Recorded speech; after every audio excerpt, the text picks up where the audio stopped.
당신의 심심한 입과 심심한 뇌를 동시에 채워줄 세상에서 가장 맛있는 잡학 채널 느침 고인은 잡투리에 오신 것을 환영합니다. 여러분, 한국 사람이라면 누구나 아는 빨간 상자가 있습니다. 군대 간 친구에게 보내면 눈물을 흘리며 먹는다는 그것. 화장실에서 몰래 먹으면 더 꿀맛이라는 그것. 바로 초코파이입니다. 바스락 하고 비닐 포장을 뜯으면 달콤한 초콜릿 향이 훅 올라오고 한 입 베어 물면 부드러운 빵과 쫀득한 마시멜로가 입안에서 춤을 춥니다. 우유 한 잔과 함께라면 세상 부러울 게 없죠. 그런데 여러분, 이 국민 간식 초코파이 속에 엄청난 괴담이 숨겨져 있다는 사실 알고 계신가요? 초코파이 하나 먹으면 지구를 몇 바퀴 돌아도 그 살이 안 빠진다는 무시무시한 이야기 말입니다. 과연 사실일까요?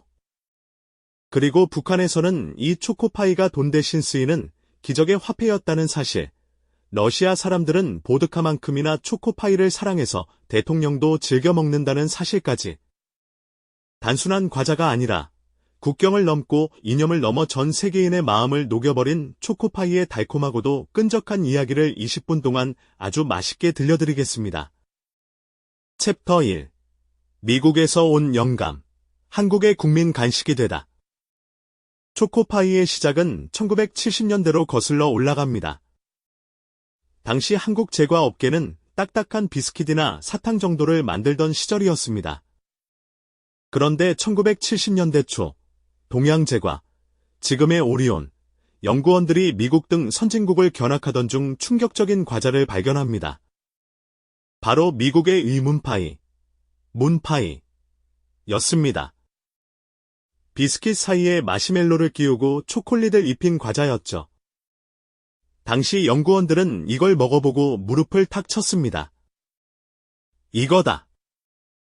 빵처럼 부드러우면서 초콜릿 맛도 나고 우유랑 먹으면 식사 대용도 되겠다. 하지만 문파이를 그대로 베낀 건 아니었습니다. 문파이는 비스킷을 써서 식감이 좀 딱딱하고 거칠었습니다. 한국 연구원들은 한국인의 입맛에 맞게 빵, 케이크, 같은 식감을 내고 싶었죠. 그래서 수많은 실패 끝에 비스킷이 아닌 촉촉한 빵 사이에 마시멜로를 넣는 기술을 개발해냅니다.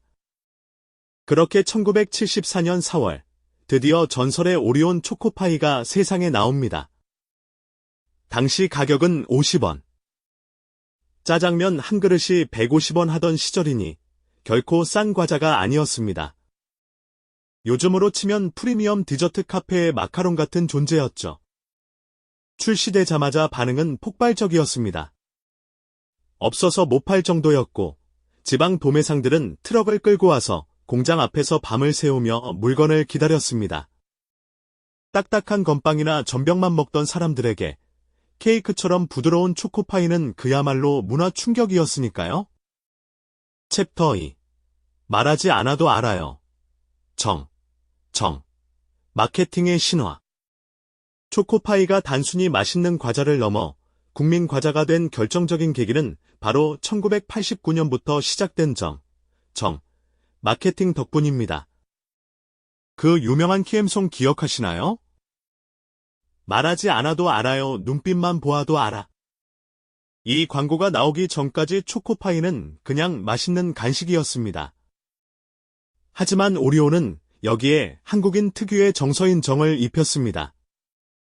이사 가는 날 경비 아저씨에게 건네는 초코파이, 군대 간 삼촌에게 보내는 편지 속의 초코파이, 선생님 책상 위에 몰래 올려둔 초코파이. 이 광고 캠페인은 대성공을 거둡니다. 사람들은 초코파이를 씹을 때마다 빵과 마시멜로만 씹는 게 아니라 따뜻한 마음과 추억을 함께 씹게 된 거죠.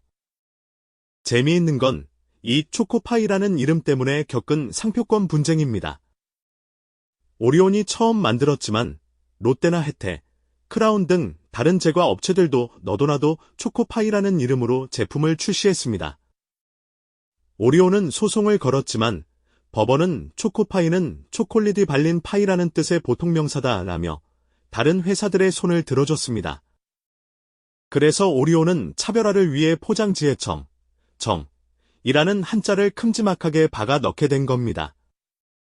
이름은 따라 할 수 있어도 정은 따라 할 수 없다는 자부심이었죠. 챕터 3. 지구 몇 바퀴. 마시멜로 괴담의 진실. 자, 이제 가장 궁금해하실 이야기를 해보겠습니다. 초코파이 마시멜로는 지구를 몇 바퀴 돌아도 안 빠진다. 도대체 이 무시무시한 말은 어디서 나왔을까요? 그리고 정말일까요? 결론부터 말씀드리면 이건 완벽한 거짓말입니다. 억울해도 너무 억울한 누명이죠. 마시멜로의 주성분은 무려 설탕, 젤라틴, 달걀 흰자입니다. 즉, 그냥 탄수화물과 단백질 덩어리입니다.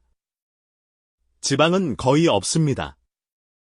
우리가 밥이나 빵을 먹고 운동하면 소화되듯이 마시멜로도 몸에 들어가면 아주 정상적으로 분해되고 에너지로 쓰입니다. 몸속에 끈적하게 달라붙어 평생 안 빠진다는 건 말도 안 되는 이야기죠. 오히려 칼로리를 따져보면 더 놀랍습니다. 초코파이 한 개, 약 35g, 의 칼로리는 약 150에서 170kcal 정도입니다. 밥 반 공기 정도죠. 마시멜로 부분만 따지면 20kcal 정도밖에 안 됩니다. 오히려 지방이 많은 라면이나 튀김 과자가 살을 빼기 훨씬 더 힘들죠. 그렇다면 왜 이런 괴담이 생겼을까요? 아마도 마시멜로 특유의 끈적하고 쫀득한 식감 때문에 이거 뱃속에서도 안 녹는 거 아냐 하는 상상력이 더해진 게 아닐까 싶습니다. 혹은 아이들이 과자를 너무 많이 먹을까봐 어른들이 지어낸 착한 거짓말이 와전된 것일 수도 있고요. 이제 안심하고 드셔도 됩니다. 물론 많이 먹으면 살찌는 건 지구 한 바퀴가 아니라 10바퀴를 돌아도 똑같겠지만요. 챕터 4. 북한을 흔든 자본주의의 만, 초코파이. 초코파이의 위력은 휴전선을 넘어서도 발휘되었습니다. 2000년대 중반, 개성공단이 가동되면서 북한 근로자들에게 간식으로 초코파이가 지급되었습니다. 처음에는 배고파서 먹던 북한 근로자들이 어느 순간부터 이걸 먹지 않고 집으로 가져가기 시작했습니다. 왜냐고요? 장마당, 시장에 내다 팔면 비싼 값을 받을 수 있었으니까요. 당시 개성공단에서 초코파이 한 개는 북한 돈으로 500에서 700원 정도에 거래되었다고 합니다.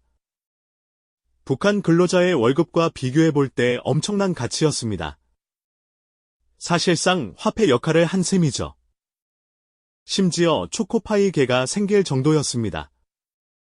북한 주민들에게 초코파이는 단순한 과자가 아니었습니다. 남조선 사람들은 어떻게 이렇게 맛있는 걸 만들까?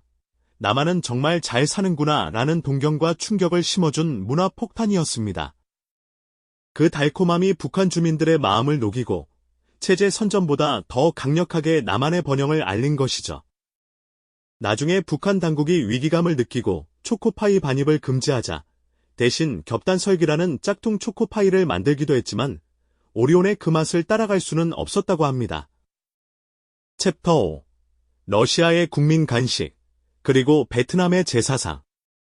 초코파이는 이제 한국을 넘어 세계인의 간식이 되었습니다. 특히 러시아와 베트남에서의 인기는 상상을 초월합니다.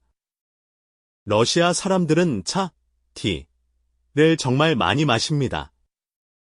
독한 보드카도 마시지만 평소에는 따뜻한 차와 함께 달콤한 디저트를 즐기죠. 그런데 초코파이가 이 차 문화와 찰떡궁합이었던 겁니다. 너무 달지도 않고 빵처럼 든든하고 마시멜로가 부드럽게 녹아드니까요. 러시아에서는 초코파이가 국민 간식 대접을 받습니다. 오리온도 러시아 시장을 공략하기 위해 엄청난 노력을 했습니다. 추운 날씨 때문에 초콜릿이 얼어서 갈라지거나 마시멜로가 딱딱해지는 걸 막기 위해 수분을 조절하는 특수 기술을 개발했죠. 심지어 러시아의 다차, 별장, 문화에 맞춰 대용량 패키지를 팔고 라즈베리나 체리 같은 러시아인들이 좋아하는 잼이 들어간 초코파이도 출시했습니다.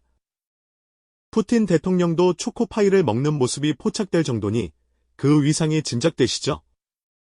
베트남에서는 더 신기한 일이 벌어집니다.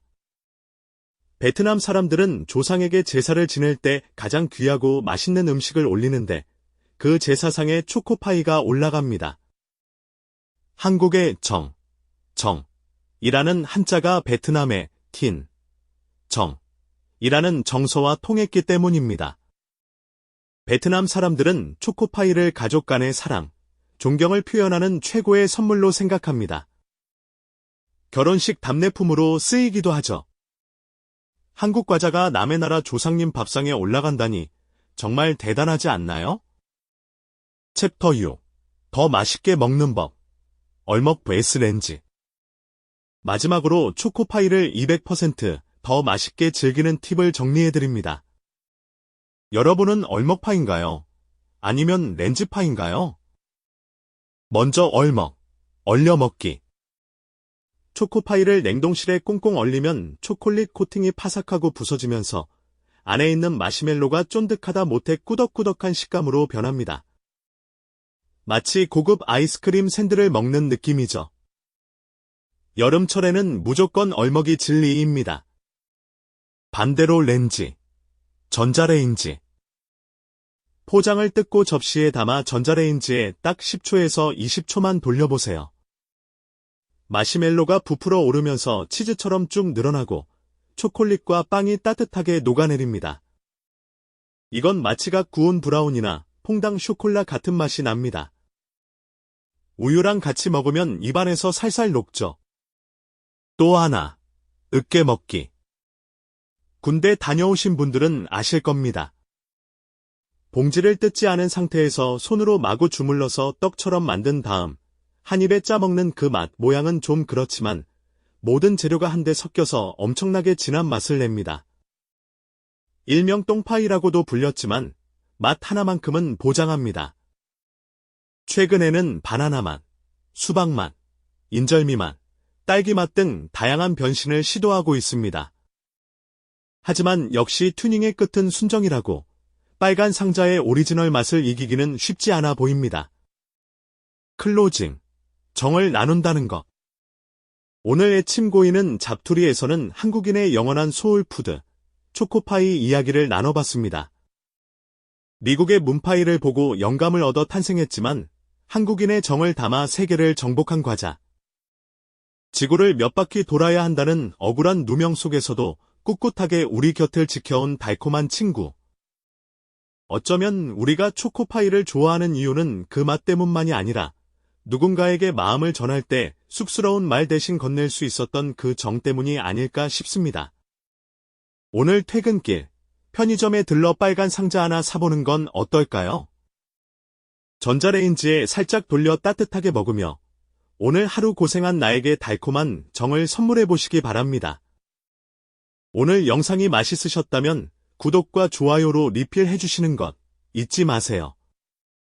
저는 다음에 더 군침 도는 이야기로 다시 찾아오겠습니다. 감사합니다.